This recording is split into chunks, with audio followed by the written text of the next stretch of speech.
Hey guys, how are ya? Fuck that up again. We have an awesome show today. I'm gonna post a comment, pin a comment, hopefully. Awesome. What's up, guys? CJ, good to see you, father and son.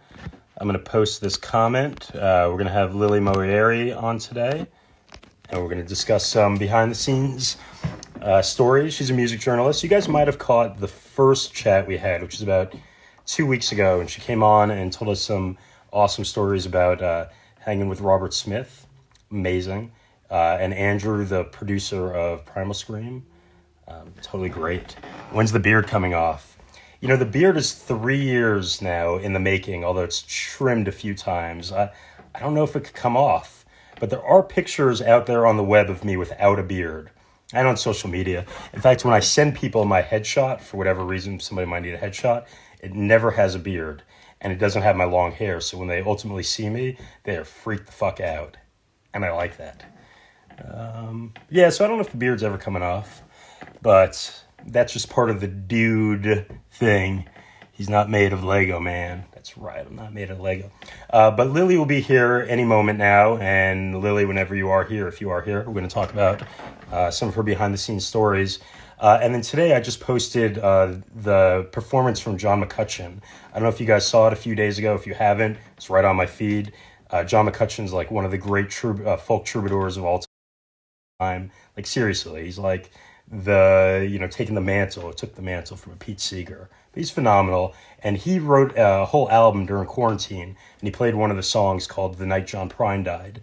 And it's about his relationship with John Prine, which he had a personal relationship with, and the night he found out John Prine died. And it's awesome, and you can check out that song. You can check out the entire chat as well on my IGTV. And then, so Lily's going to come on in any moment. And then next week, I also have a few more interviews lined up. I have a band called National Parks coming on the 24th at 2 p.m.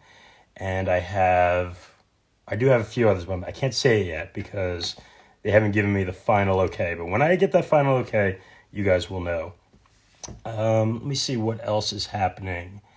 And I also have an interview with Carla Olson. If you don't know who Carla Olson is, Carla was probably one of the leaders in the cowpunk movement in LA. Like cowpunk is alternative country with punk and rock elements. And she had a band called the Textones. And it was a very influential, amazing band. But she also put out an album with Gene Clark. Gene Clark is one of the founding members of the Byrds, one of the great songwriters of all time.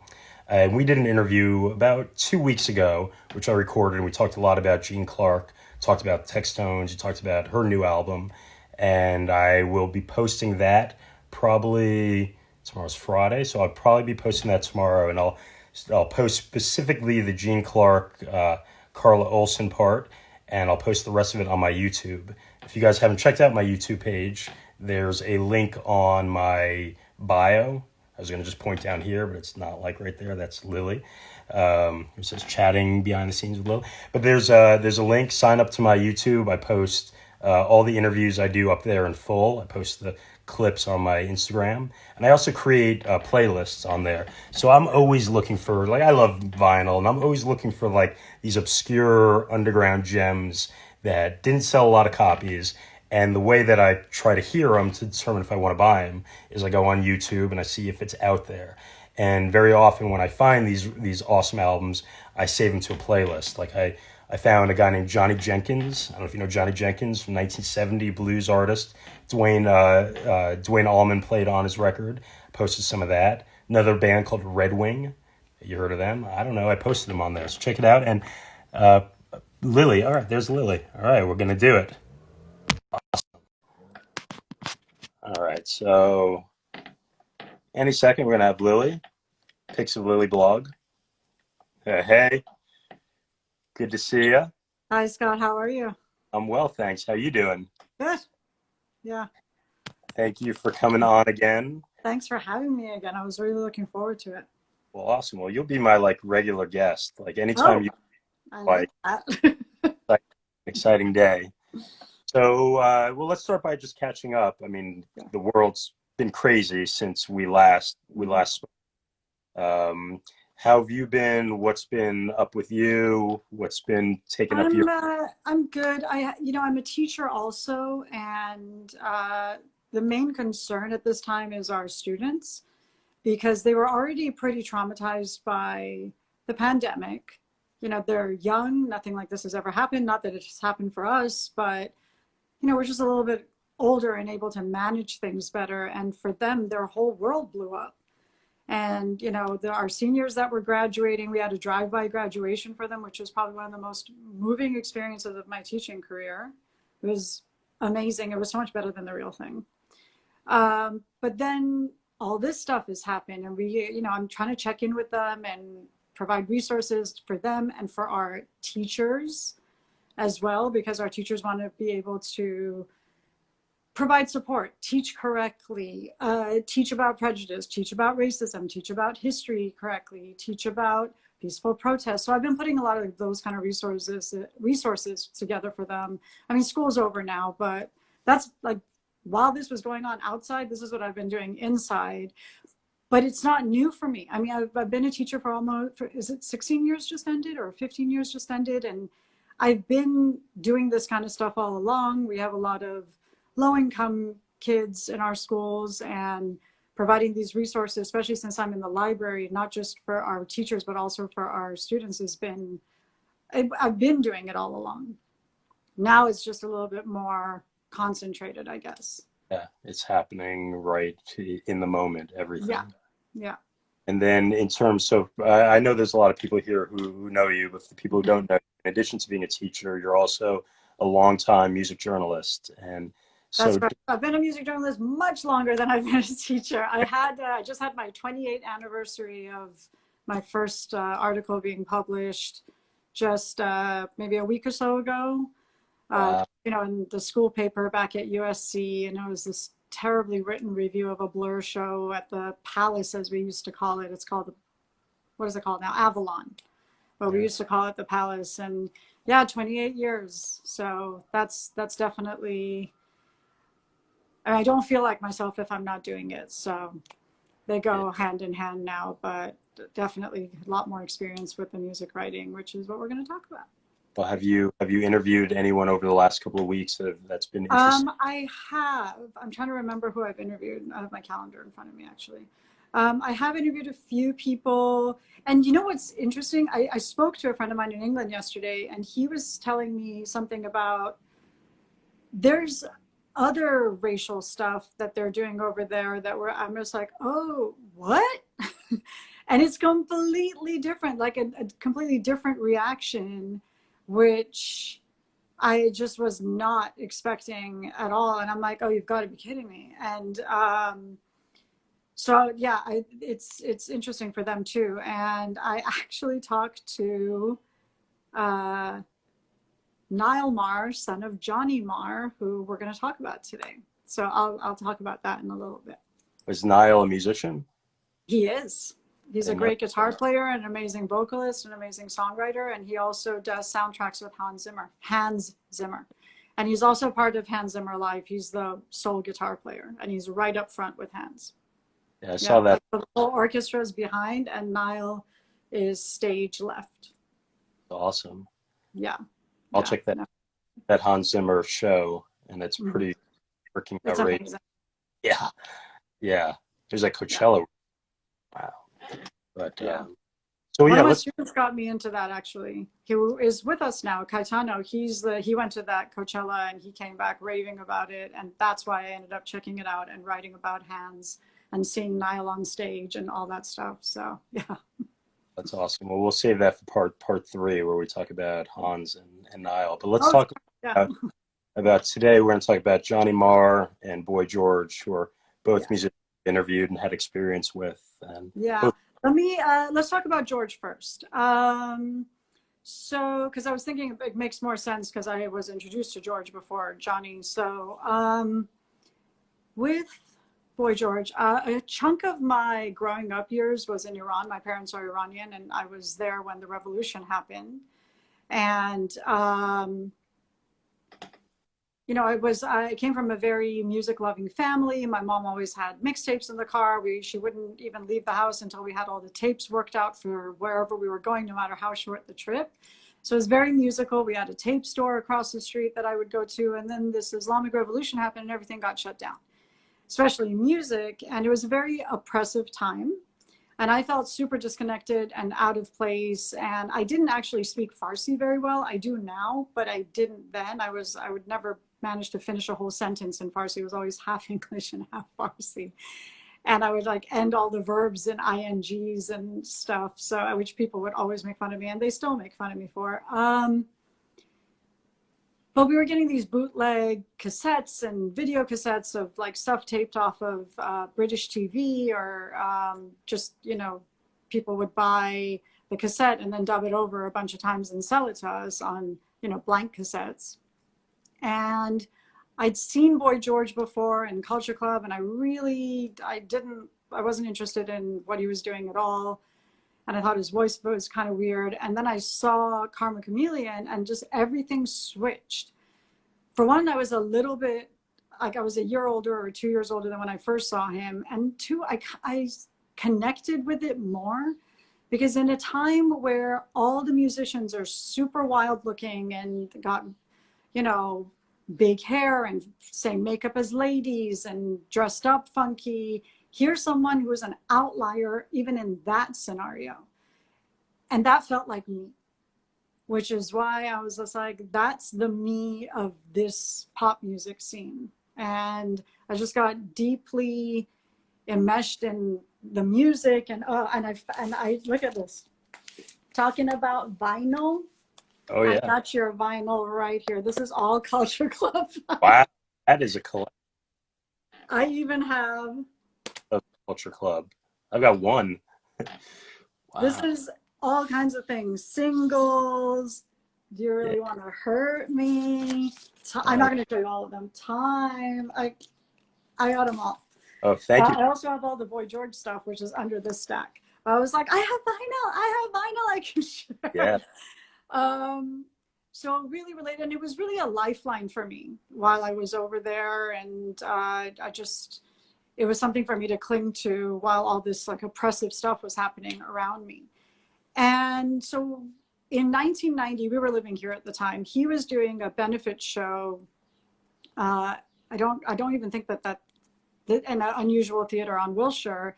I went to that and I met him, which was, you know, unheard of. I was 21, just turned 21, like a few weeks before. And there was a photographer. I didn't have any kind of pass or anything. I was just a kid. Photographer saw me. He had a pass. He took me backstage. And the weird thing was when George saw me, there was like the big dressing room. And then there was like this tiny hallway of a dressing room. When he saw me, he grabbed me. He's like, you come with me. Pulled me into this tiny dressing room. And it's just me, him, Roy, the guitar player. This wasn't Culture Club. This was just Boy George. But Roy, the guitar player's ex-wife, who's a good friend of George's, one of his vocalists, and his best friend, who's now passed away, Paul Starr, who's a makeup artist. What am I doing in this room with these people? And I'm there trying not to be too, you know, in the way and being like, I have no idea why I'm here, but he brought me here and I'm not leaving. This is so exciting. And that was the first time I met him. And still no idea. He, of course, does not remember this. He thinks he knows me from the 80s, like way 80s. And I'm like, I am significantly younger than you. The times you're talking about, I was a small child. And also, I didn't even live in the same country as you. There's no way I was where you're talking about. But he says I always know what he's talking about. So it feels like I've been there from his teenage years. So then every year after that, I would see him somewhere. I'd see him at a club in London. I would see him out here somewhere. And we just kept on bumping into each other. And then he connected me, and he didn't remember the previous year. You know, it was just like a brand new introduction to him each time. But to me, it was a build. And then he introduced me to this gentleman who was running his label, More Protein. And then the connection got a little bit stronger, and I became a little bit more of a regular. And then we became actual friends. But more importantly, I became friends with all of his band members and the people that surround him, whom I love. Like the Boy George band who are also on stage when Culture Club plays. Richie, Kevin, John, Ruben, David, Jimmy, all of these guys, James, I mean, they're all, and Jimmy and James, these guys became my really good friends, and they still are. And that's, I hate to say this, more who I look forward to seeing. I love George. He's always been great. And I love being around him. He's super, super fun. And when the Culture Club played at the Greek most recently, I took my husband, and it was the first time that George was going to meet him. And Lawrence, my husband, was like, what do I say to him? I'm like, oh, don't worry, he's not going to let you talk. He was like, what? I'm like, he won't talk. He won't let you talk. I'm like, he talks all the time. There's like, he'll ask you a question and then he'll start answering it. So don't worry about trying to come up with conversation. And the thing that Lawrence came away with was, he's so big. And I'm like, yeah, he's a tall dude. I was like, it's not just that he's tall, he takes up a lot of space with his clothes, his hat, and most of all, his personality. So he takes up more room than the average person would. But it's great. He was giving us marriage advice. I was just like, awesome. We've got to be a great interview subject if you just keep. And he just goes out. That's. I just was. I think this is the interview I did with him that I remembered. It was for DJ Times, and it was for these mix CDs he did. It's like a double mix CD. There we go. A Night Out with Boy George, A Night In with Boy George, which he put out on Moonshine, which was, Moonshine Trust the DJ series, which this was, I want to say 2003. Yeah, and I did this interview with him. By 2003, I'd known him for 13 years. You know, it wasn't even, it was like so low key, like the whole interview part, but he's great at interviews. I mean, you've seen him. He's been good at interviews since he was a young man. Yeah. And every once in a while, or I'll bump into like a YouTube video of him on a late night talk show or something when he's 22 years old. And I was like, that guy is handling his own. He's looking completely out there, and here's a seasoned talk show host asking him weird questions, and he's handling the situation. Yeah, so yeah, he's good on camera, and he's a good interview. I don't remember interviewing him other than this. So it's just been a friendship and less of a journalistic thing than just a friendship. But yeah, he's I do like him a lot. Weirdly, when I think about it, I've known him longer than I've known most people that are in my life. It's just like my childhood idol became one of my longest term friends. So I never thought that would happen. I really never did. We were at a show, one of his shows in downtown, and his PR, Alex Baker from High Rise PR, was like, can you pull your car around? I'm going to get George into your car. We got to get him out of here, because it's still very dangerous with him and his fans. Not Robert Smith dangerous, but pretty dangerous. His fans are very fanatical about him. And I was like, yeah. And we did that, and I was driving him to a party that we were invited to. I was just like, my 14-year-old self doesn't even, like, cannot process what's happening right now. This is so bizarre. But the thing is that George and Boy George are two different people in my head. There's Boy George, who is the public figure, and then there's George, who's my friend. And I very much think of them as two different people. So my 14-year-old self is not like connected to George at all. It's just, if I see something from the past or whatever, I think of myself as that, in that 14-year-old way. But the current, and since 1990, it's been like that at all. And I just remembered all his backing vocalists, who I also love, Z and Maria and everybody else, he's just got such a great group of people that are on stage with him and, you know, working behind the scenes with him.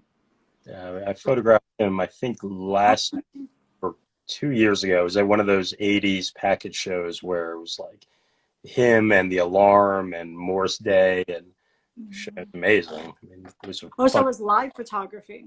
Oh, yeah, live. Oh, was it Culture Club, or was it Boy George on his own? It was just Boy George. I'm pretty okay. sure the Culture Club moniker. when they do Culture Club, is it still the original members or anyone? Well, yes and no. So it's Mikey, the bass player, and Roy, the guitar player. John, the drummer, John Moss, he comes and goes. You know, him and George were in a relationship together for many years, and John's a little bit of a high maintenance guy. And, you know, let's be honest, they're getting paid an obscene amount of money Yeah, to do the Culture Club stuff. Like a lot. I'm sure. And so there's really no complaints here. Like, what are you complaining about? And another thing, if we're being honest, is John's not that good on the drums anymore. Drums require practice, stamina, all this stuff. John was already much older than them back in the 80s. So he's a little bit of an older guy who doesn't play drums on a regular basis. I'm sure if he played drums on a regular basis, he would be back on form. But Richie sometimes plays drums for them, who's a fantastic drummer, Richie Stevens. Sometimes they get other people, but they don't worry about him. If he's not going to come through, he's not going to come through. But also, you know, he has some back problems sometimes, which is like physically makes him not capable of doing it. Like once he was on the road with them, but he wasn't able to play the first few shows. And he was in a wheelchair. Like, yeah, in serious pain. And so I have to give him the benefit of the doubt that way, because it's not like he's trying to be uncooperative. Sometimes his body's just not cooperating. It's not him. But it's a very organized, fluid operation. And if you want to cause problems, then you don't need to be there. Right. You know, I mean, the fans would really love to be there, but it's a better musical show if we have somebody else playing drums. I feel like I'm talking a lot of smack right now, because I actually very much like John a lot. Yeah, you're balanced. You're balanced. Yeah, no, But I like John so much, and I like him as a person. He's a funny guy, and he actually, I found out when I was 29 years old that for years he dated my dad in England's best friend's daughter for like 7 years. And I was like, what a bizarre connection. What a bizarre connection. Because John told me to ask my dad if he knew that guy. And I was like, why? Because you think all Iranian people know each other, which, by the way, they do. So I asked my dad, and my dad's like, that's my best friend in England. He's like, he has a daughter your age. And I was like, that's John's girl. That's John's ex-girlfriend. So weird John connection there with my dad of all people. So.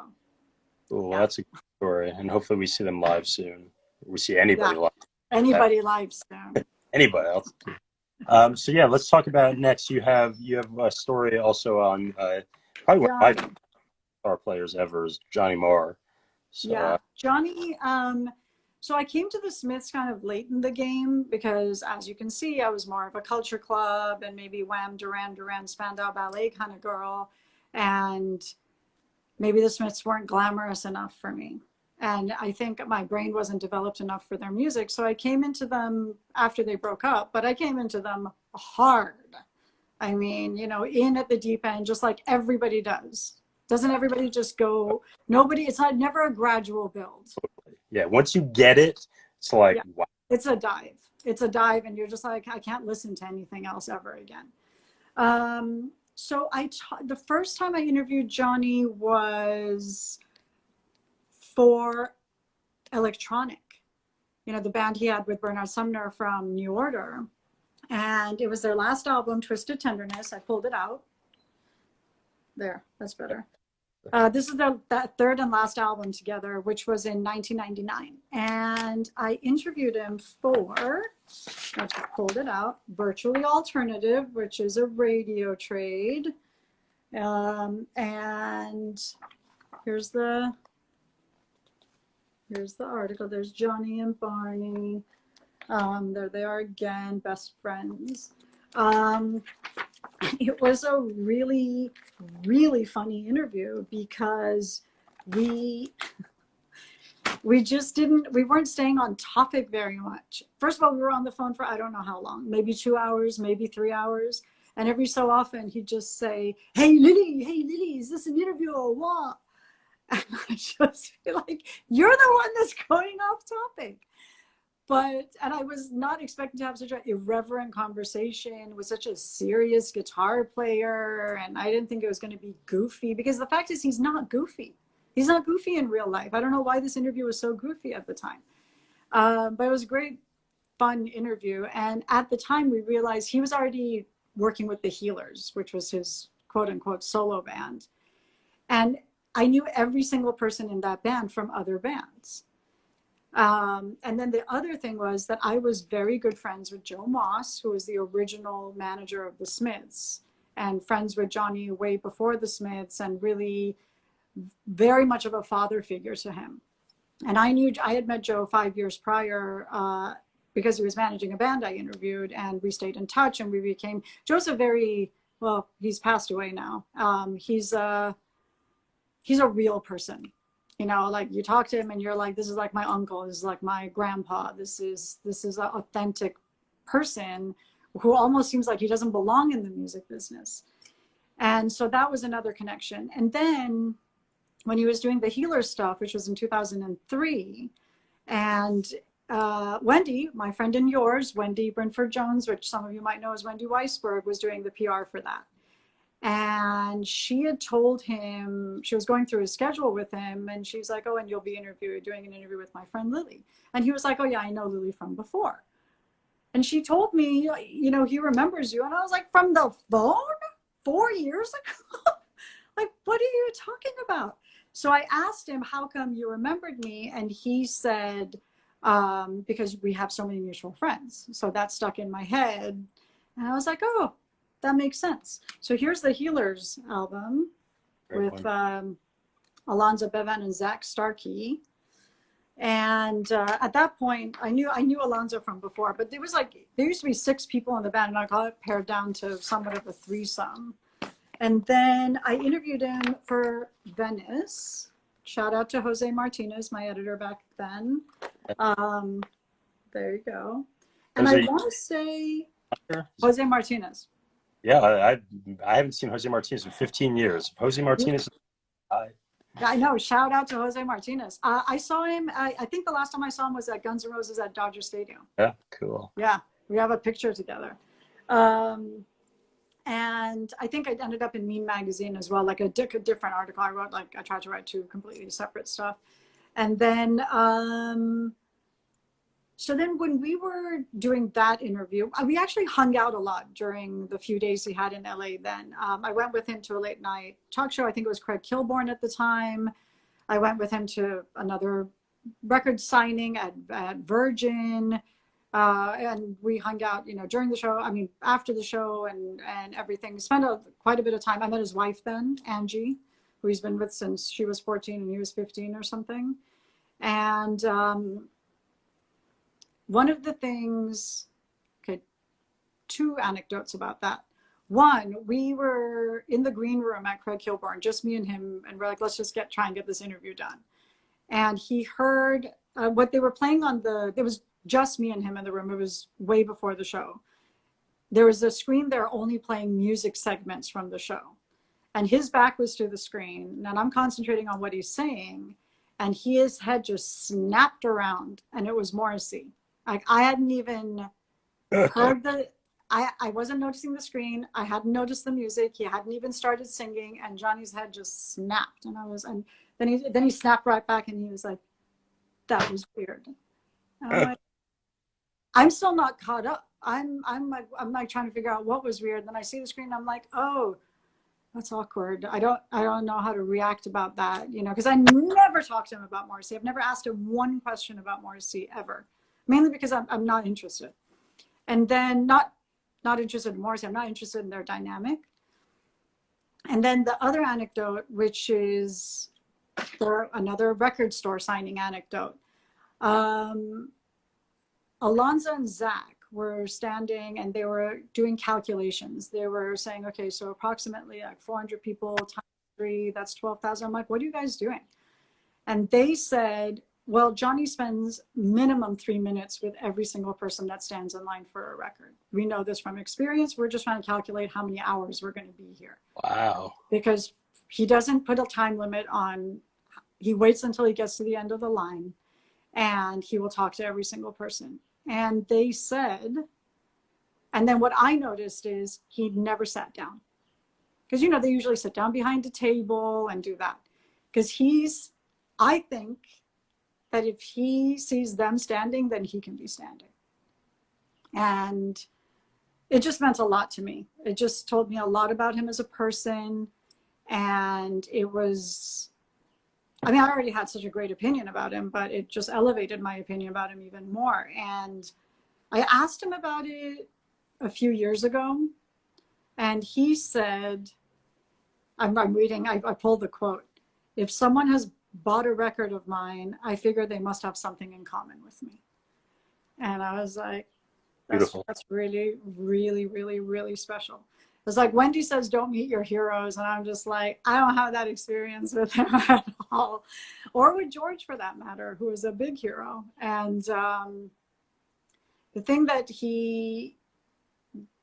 I felt was the case, and she confirmed because he told her that, is, you know, I'll ask him something. He's a very long-winded guy, which I really enjoy, you know, but I forget what my question is. So I'll ask him something, and he, like me, gives you a whole bunch of background and side stories to answer your question, to the point where you're just like, then he gets back to your question, because this was all the lead up to the answer, which you're just like, I don't know what the point of this finally is. But he does. He's never forgotten. He just feels this is how he should present it, which, by the way, is exactly the way Niall talks.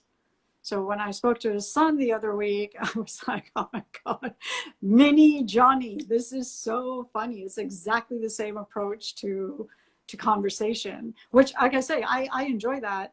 I talk like that, except I'm more tangential, where really the stuff I'm talking about doesn't have anything to do with what you're saying. I just remembered it while I was talking. So he'll answer a question, and then when he's done answering the question, I'll say something like, not every time, but if I have a differing opinion to him, I'll say, oh, I always thought, and then I'll say my opinion. And then when I'm done, he'll say, I never thought about it that way. And he takes it on board, which nobody does. Everybody is like really attached to what they believe. And he told Wendy, I like Lily. She makes me think about things differently.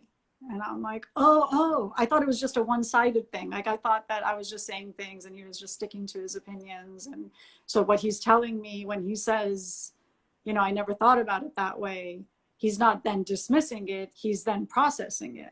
But he does that. He gets a lot of information from the people around him, and he knows everybody in the world. You know, he literally knows everybody in the world. So he just takes all that on board. I just read this. I mean, it came out a few years ago, his autobiography. I've never seen that. Are you serious? Oh, It came yeah. out in 2016. I read it. I don't know why I read it. Probably because I had time. And I'm just looking to see what year it came out. Like I can see this writing. I think it says 2016. Last time, one of the recent times I talked to him, he referenced a lot of stuff in the book, which I was like, oh God, I haven't read the book. So I don't know what he's talking about. This is good, but if you're a fan, like if you're not a fan, it's like beginning of the Smiths kind of thing? Oh no, beginning of life. Life. Beginning of life up until the moment the book was published. If you're a fan of Johnny, this is definitely something you want to read. But it's really kind of straightforward, kind of, you know, I was walking down the street and I kept on looking at this guitar, and my mom bought it for me, and I come from an Irish immigrant family. You have to have the background, but you have to be a fan to get through all of this. So when he talked about the Smiths breakup, I was like, oh, wow, that's a terrible story. Like, it's just such a, you know, here, we're unplugging this. So now I'm reading Morrissey's biography because I want to hear the other side of the story. And Morrissey's biography could not be more different from this. It's written like lyrics. You know, like I'm reading it and I was like, this is so difficult to read in paragraph form. If he had just written an autobiography in verse, it would be easier to get through. And the stuff that, you know, in typical Johnny fashion, Johnny spends like 2 chapters describing how they wrote a song. Morrissey doesn't spend any time on that. And it's just like, oh, this is how we met. Then we finished this album. And I was like, that's 2 sentences. So he doesn't give you a lot of detail about that stuff, but he does say it was him and Johnny. You know, he doesn't dispute that, or, but he talks a lot of crap about a lot of people. Yeah, Um, I read it, but I remember when it came out, there was always excerpts in the stereo gum or whatever they posted. sure. Yeah. Yeah. I could totally. But I loved hearing that Marr is that as awesome as he is, because you know more. Although I've had good experiences, I've had personal good experiences with Morrissey. Um, but I don't know the guy, but I've had good experiences. But that's not, I don't think, as typical you hear. But people who meet him or meet Marr, just like you said earlier, Boy George, just flip over themselves. And when you can have a good experience with them back, like it's Marr does genuinely, then that's life changing for some of these Yeah. people. Well, I mean, I haven't met Morrissey. I don't necessarily have a negative attitude towards him. When I first met Johnny, I was just so team Johnny, team Marr, that I kind of shut off against Morrissey. But I've recently reopened because his music is so good. It is. His It is. music is so good that I'm like, why am I depriving myself of music for something they don't have a antagonistic relationship the way I think they do. They just have a non-relationship. You know, it's more like a void than it is. At this point too, where Yeah. there's a world for both of them Mm-hmm. in. But all my quick Morrissey stories. I went to. It was. Do you ever go to the what was it? The Johnny Ramone tribute shows at the Hollywood Forever. Those are No, the best. no. Never do them again. Or Mm-hmm. whatever. So they do these Johnny Ramone tributes where they screen one of Johnny Ramone's favorite films, and they have usually like Steve Jones from the Sex Pistols or Billy Idol or somebody plays. And it was, I think, last year, Morrissey was there, and Morrissey probably a little inebriated. He probably drank a little, and he was the coolest. Everybody was like, "Holy shit, there's Morrissey here!" And Morrissey also had his like shirt halfway unbuttoned and whatever, and he was so cool to everybody. Everybody went up to him, and he was talking back with them. And the publicist actually is like, "I think I could get you to get a picture with Morrissey." He's like in the most joyous mood. So I got a picture of a pose picture of Duff McKagan, Steve Jones, Morrissey, and Billy Joe Armstrong. And Morrissey was like, he's like, "You get it? You need another one?" And I'm like, That's awesome. "I Wait, do." was he performing with them? No, he wasn't He was performing. just hanging out.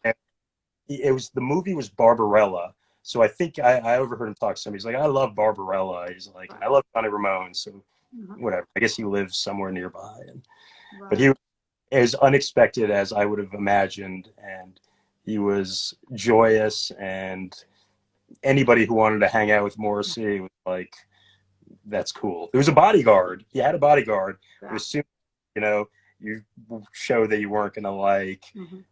jump all over him, the bodyguard let anybody go in. Yeah. Yeah. Wow. I'm Yeah. also actually I have the book I'm reading after Morrissey, which I already have in my Kindle, is a recommendation from Johnny's daughter, who is in publishing. Because I follow her on Instagram and she recommended like her two favorite books this summer so far, and I put both of them on hold on in the library. So yeah, I've had a very Johnny heavy month or so. What It, are what the books are give me a second to pull it up. It's oh, wrong one. It's on my phone. It's on All my right, well, phone, which I'm using. One of them is, I want to say, Something Fast Company, and then like what I think they're both nonfiction, and she's a fiction editor at a publishing company.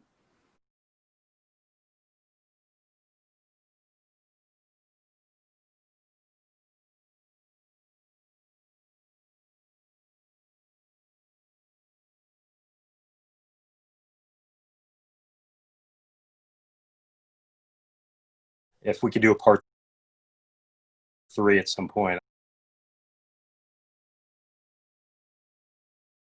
I'd Sure, love. we can do Wendy and Lisa next time. Let's do it. All right, Lily.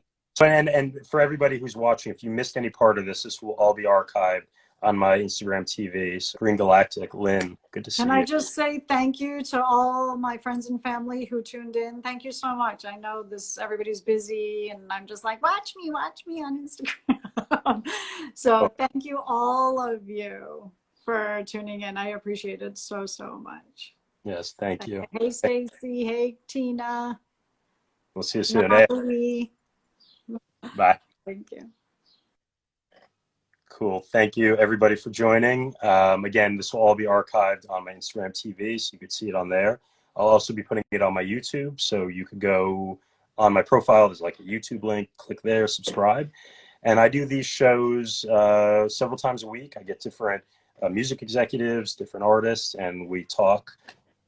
We talk. We just talk. And it's fun. I hope it's fun. It's fun for me. I hope it's fun for you. But I want to say thank you guys. Sincerely enjoyed doing this. Sincerely enjoyed having you guys. And I will see you all very, very soon. Peace to y'all.